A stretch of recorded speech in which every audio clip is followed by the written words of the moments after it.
garantisado na sa taong 2024 ang sagupaan sa pagitan ng former 3-division champion John Riel Casimero kontra sa 2-division undisputed champion Naoya Inoue.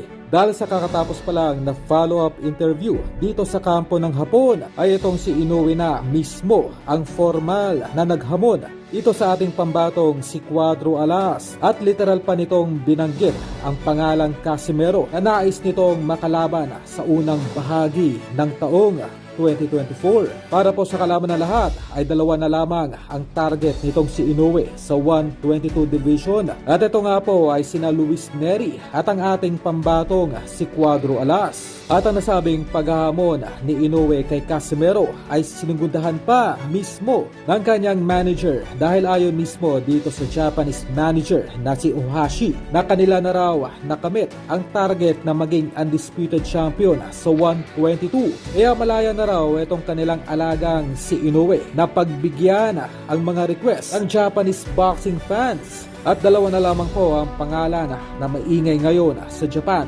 para kay Inoue. At ito nga po ay walang iba kundi ang dalawang knockout artist. At ito nga po ay ang WBC number 1 contender Luis Neri at ang ating nag-iisang pambatong si Cuadro Alas. Sa kaugnay pa rin na balita ay nagbigay ng maiksing mensahe itong si Casimero sa naging lab ng dalawang unified champion na kung saan itong si Tapalis raw ay tila nagpabugbog lamang kay Inoue na malayong malayo sa kanyang estilo na kung saan ay ito naman ang siyang nang bubugbog.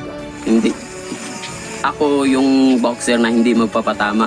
Gusto ko ako yung magbugbog. Ayaw ko yung ako yung mabugbog.